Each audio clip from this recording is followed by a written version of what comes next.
Hi and welcome back to my channel. It's Tina.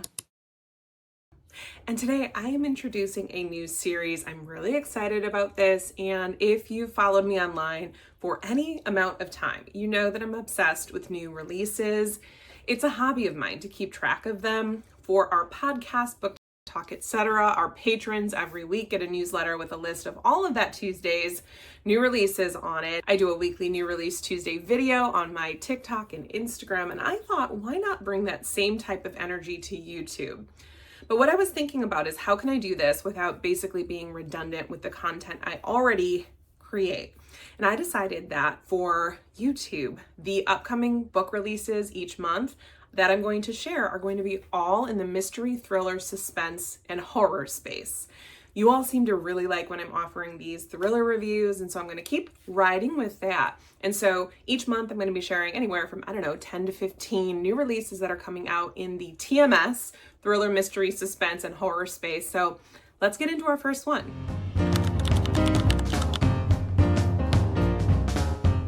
All right, first up is Detective Auntie. This one comes out on the 6th of May, and this one is a cozy mystery, and I am not typically one for cozy mysteries. I just don't gravitate toward them, but I'm putting this one on the list because the author, Uzma Jalauddin, wrote this book, Aisha at Last, that I really enjoyed, and I thought, why not put her on the list and see what this one is about. So in it, a woman has a grown daughter, and that grown daughter gets suspected of murder. And so a charming and tenacious widow digs in the case to unmask the real killer in this page-turning whodunit.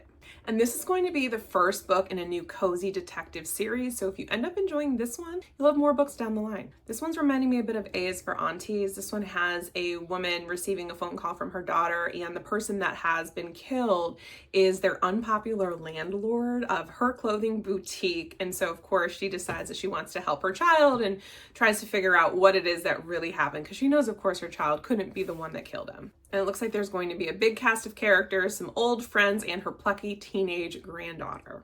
Next is one I have an arc for. It is Alex Finlay's Parents' Weekend. This one sounds right in my wheelhouse. One of the things I love in thrillers is when things happen in college and people come together as an adult for reckoning. And for this one, it actually is a play on that. It's got 5 families that are gathering for a parents' weekend. So I guess there's supposed to be a dinner, and the parents stayed out too late the night before, and then their kids end up never showing up to the dinner. And so the rest of this book is trying to figure out what happened to them. They all come from 5 very different families, and it looks like it's going to incorporate some multimedia. There's the podcasters, bloggers, and TikTok sleuths. So I think this case is going to go viral, and it's told through multiple points of view in past and present. And if you've read this author before, there is an FBI agent, Sarah Keller. She's from Every Last Fear and The Night Shift. I haven't read those, but she makes an appearance in this one. And this is a book that plays on those days in college where the people that you're living with become your family, and I'm very excited for it. Another one that comes out on the 6th that I have already read is The Missing Half by Ashley Flowers and Alex Keister. I really enjoyed this book. This one is pretty gritty. It gave me early Gillian Flynn. If you think like sharp objects, that's sort of the writing style that I was getting from this one, which is a compliment. And you have 2 sisters who are really sort of still dealing with the aftermath of the disappearance of their sisters. So years ago, about 10 years ago, 2 women disappeared from sort of the near same area in the Midwest, and people always thought that the 2 disappearances were connected, but they had no proof. And so the 2 sisters of these missing women come together and end up bonding and decide that they have some information and they want to use this information to figure out what it is that happened to their sisters. I loved this one. I thought it was just the right amount of crazy. It sort of is still believable. I could see a lot of it happening. Flowers is the co-host of the podcast, Crime Junkie? Now, I don't listen to that, but I know you sort of can see that interest in true crime in this one, and I enjoyed it very much. The ending of this one, talk to me about it because it was pretty wild. Okay, this one, The Nightbirds by Christopher Golden. This is a horror novel, and the reason I added it to my list is because look at this cover. It is set on a half-sunken freighter ship off the coast of Galveston, Texas. And you have 2 people, Charlie and Ruby. They have history, and after their love ended in heartbreak years ago, they never expected to see each other again. And now he works for the Texas Parks and Wildlife, and because of this lives off the freighter. I'm not sure why they're making him live there, but hey, whatever. And on this ship, a bunch of mangrove trees have suspiciously grown up through the deck. And it's this beautiful, striking portrait. And they call it the floating forest. And then a powerful storm churns through the Gulf. And he intends to sleep on the boat as usual, which doesn't seem very smart to me. But hey, what do I know? And when the storm is coming, he is stunned to find that Ruby is there waiting for him, and she is not alone. With her is a mysterious woman and her infant child, asking Book to hide them safely while they're on the run. Only it's not the police that's after them, it is a coven of witches. And I was sort of on board until we got to that point. I don't know how I feel about this. I'm imagining this is going to be supernatural, I think. I don't know. It looks like May has stolen this infant and it's not hers. And yada, yada, yada. Things happen. I don't know. I'm curious to see some reviews about this one because it sounds kind of crazy, but also very original. You'll never guess who has another book coming out. It is Frida McFadden. And this one is called The Tenant. This is a thriller. It's about this man who was recently fired as the VP of marketing. So he's finding that he's not able to make his payments on his brownstone. So they decide to take in a tenant. Enter Whitney. She's beautiful and charming and seems to be the perfect person to invite to live in their home with them. But something's not quite right. After she moves in, the neighbors start treating them differently. There's a smell of decay that permeates the home. No matter how hard they clean, they're hearing strange noises. And soon, Blake fears someone knows his deepest secrets. I don't know. I mean, I'm interested. I want to know more about it. I love a sort of spooky haunted house. One of my overly specific favorite subtropes is when someone overstays their welcome as like a guest in someone's home and bad things happen. I think that's such a good tension-filled setting. So I'm interested to know about this one. You sort of know what you're getting with Frida McFadden. It's a popcorn thriller, but it's going to be at least mildly entertaining. Botchica sounds interesting. It is horror, and there is a real-life Latin American haunted mansion, a murky labyrinth of family secrets, and a young aristocratic woman who's desperate to escape her past. This is a debut. They're comping this one to Mexican Gothic and The Shining. I love the sound of that. It sounds really interesting to me. It takes place to begin with in 1923 in Colombia. And this woman, okay, so the main character used to live in this beautiful home, and then tragedy strikes. Her mom tumbles down the stairs and passes away, and then her dad becomes consumed with grief and tries to burn the house down with Antonia still inside. And then it flashes forward 3 years later, haunted by disturbing dreams and cryptic journal entries from her late mother. Antonia is drawn back to her childhood home when it's converted to a luxurious hotel, and she sort of is confronting her memories as she's taking turns around the estate that used to be her home. And now she's really questioning everything. Was her mother's death an accident, or was it by somebody else's hands? I think this sounds good. The Dark Maestro is a new one by Brendan Slocumb. He is the author of The Violin Conspiracy, which was excellent. This is about a man who is a famous cello player, and because of this, his father made him a target. So Curtis Wilson is the main character. He is a cello prodigy growing up in Southeast DC. His dad had a drug problem growing up, but through determination and talent and the loving support of his father's girlfriend, he claws his way out of challenging circumstances to rise to unimaginable heights in the classical music world.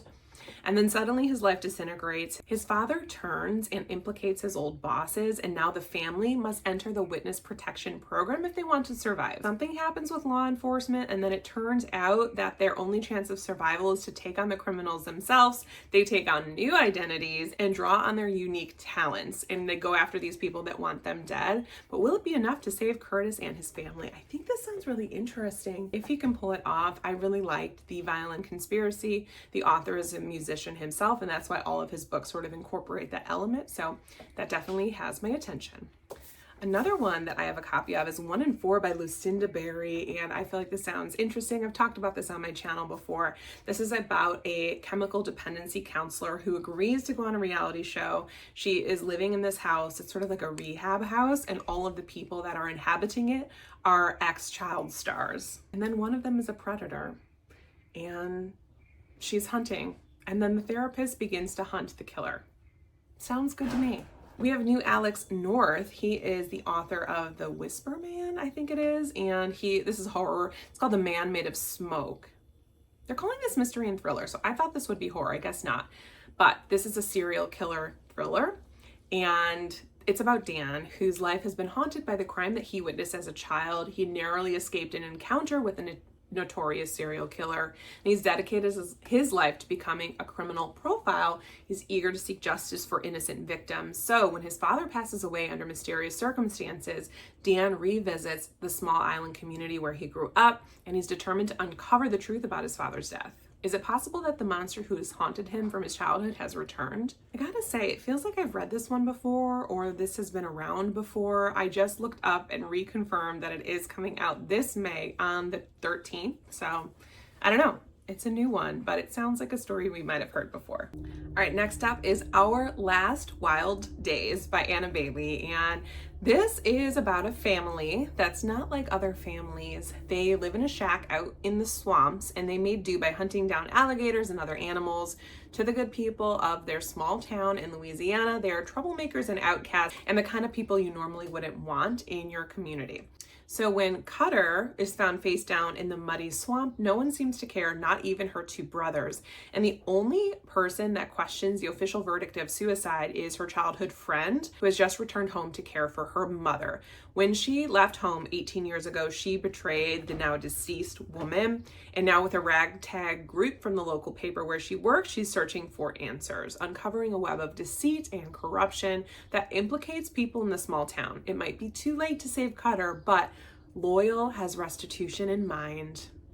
I'm not sure that I will read this one for no real reason. I think for this one, if I see a lot of good reviews, I could pick this one up, but I don't love books that sort of play on suicide and like use that as a did they or did they not? Is there foul play there? I think that's in one of the other ones as well, and I feel like it's overused. I also don't love like amateur detective work, which it sounds like this has. Now, if it's really good and I see a lot of positive reviews, I could be talked around to it.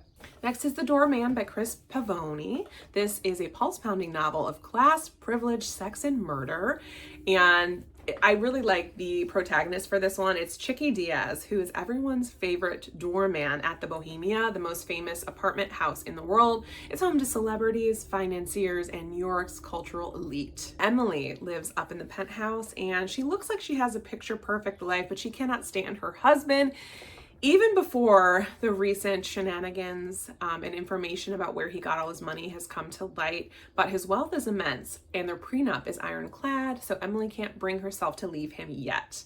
Downstairs in 2A, Julian, who has carved himself a successful niche in the art world, has just received a devastating phone call that does nothing at all to alleviate the sense that probably for better and worse, he's been aged out and is not useful anymore. Meanwhile, gathered in the Bohemia's bowels, so I guess they live on the lower level, it's the building's almost entirely Black and Hispanic working class staff, and they're taking in the news that just a few miles uptown, a Black man has been killed by the police, leading to a demonstration, a counter demonstration, and a long night of violence across the city. And Chicky is leaving his shift, and he finds himself breaking a cardinal rule of the job. Tonight, he'll be carrying a gun, bought only hours earlier, but before he knew of the pandemonium taking over the city. And Chicky knows that there's more going on in his patch of sidewalk in front of the Bohemia than anyone's aware of. I hope this one's really well done, but it does sound interesting and it sounds like a page turner. Next is The Last Ferry Out by Andrea Bartz, and I love the cover of this one. This one's hook is Paradise Hides a Deadly Secret. When Abby first set foot on this island, she isn't sure what, if anything, she'll find. She only knows that she needs to see the place where her fiance died to try and make sense of his tragic accident. The island is nothing like Abby expected. Though it was once a bustling tourist hub, a hurricane has left it a shell of its former self, with only a handful of residents remaining. Even the once daily ferry to the mainland now only runs every week or so, which is like a really good detail. It means people will be stranded there.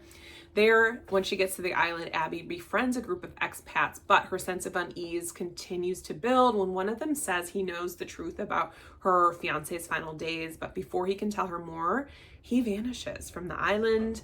Hours turn to days with no sign of him, and the others are chillingly cavalier about his disappearance.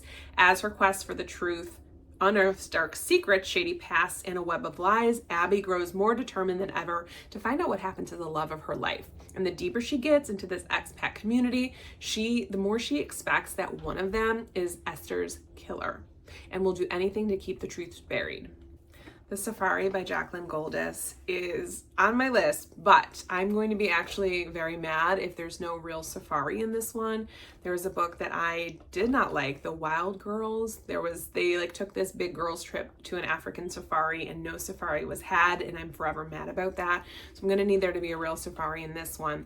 This one is about a wealthy family that goes on a South African safari, and a series of shocking murders rocks their elusive compound, which sounds really good to me. Amid game drives in the bush and bonfires beneath desert stars, tension among the family threatens to boil over. And then the morning after a big fight with her son Sam, and hours before the wedding, Odelia is found murdered, and her fiance is immediately suspected as the prime suspect, but he has an ironclad alibi. This one is a whodunit, and it becomes clear that the killer is not finished yet, and the rest of the family is at risk. I don't know, I think that could be good. We Live Here Now by Sarah Pinborough. This is set as horror. Usually she writes mystery thriller, and this is about a woman named Emily, and after an accident that nearly killed her, she and her husband moved to London to a beautiful house called the Larkin Lodge. The house is gorgeous, striking, and to Emily, something feels deeply wrong about it. You know I love a spooky house, so I'm already intrigued. Old boards creak at night, fires go out, books are falling from the shelves, and all of it stems from the terrible presence she feels in their third floor room. And now I'm a little creeped out because I'm up on the third floor and I got all these books behind me. Somebody let me know if they move. But these things happen only when Emily's alone. So, are they happening at all, or is she having memory issues? Unclear. She apparently is still medically fragile, and this drug she is taking for a medical condition has hallucinatory side effects. So she had me with creepy house, is losing me a little bit here. And the fiance doesn't notice anything odd. He's excited for their chance at a new start. However, Emily starts to believe that the house is being haunted by someone who was murdered in it, although she can find no evidence of wrongful death. But if the house has secrets, so do Emily and her husband, and they live here now. I mean, will I read it? Maybe. I might add it to my list. Like I said, there's some things I like about it. There's some things I'm not sure about, but only one way to find out. Trains are having a real moment in 2025 because this one reminds me a lot of the Riley Sager cover, but you also have Whistle by Linwood Barclay, and this is a supernatural chiller, which I think is kind of interesting. I already read the first, the prologue for this one, and I can confirm that it is a little bit supernatural, but it's basically about a woman and her young son who move to a small town looking for a fresh start, only to be haunted by disturbing events and strange visions when they find a mysterious train,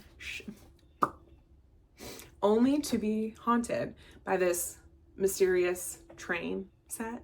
Wait a minute, I thought we were getting on a train. Is this a toy train? Is this a toy train? Oh my God, I think it is. Okay. But let's continue. Evil has a one-track mind. Annie Blunt has an unimaginably bad, terrible year. First, her husband was killed in a tragic hit and run, and then one of the children's books she's built her writing and illustrating career on has ignited a major scandal. Desperate for a fresh start, she moves with her son Charlie to a charming small town in upstate New York where they can begin to heal. But her year's about to get worse because she finds this haunted train set, and there's something unsettling about this toy. Strange sounds wake Annie at night. She could swear she hears a train, but there isn't one for miles, and bizarre things begin happening in their neighborhood. Worse, Annie can't seem to stop drawing a disturbing new character that has no place in a children's book. I am confused. I thought this was going to be a thriller, like straight. I did not realize it was going to be horror or supernatural. I wonder if there's drawings in here, because that would be cool. Nope. Now I'm not sure, guys. I was really excited about it, and I was going to add it to my May TBR, and you'll hear about this soon. I'm doing a bit of an experiment, but I don't know if a haunted train set is gonna really do it for me.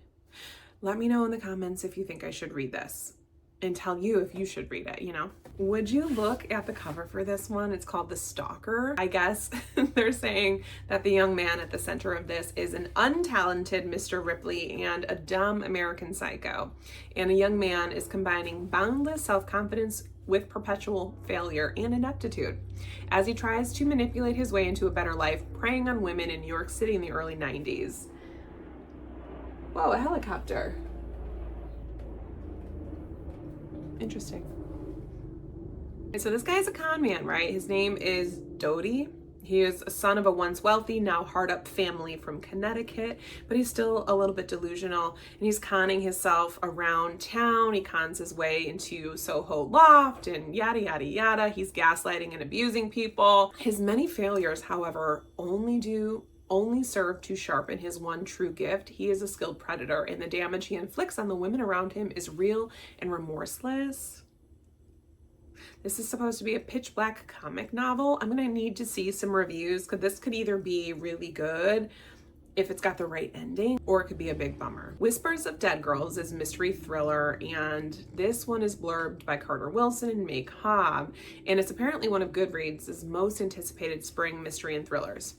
And it says, "Outly loathed even before the recent revelations. Even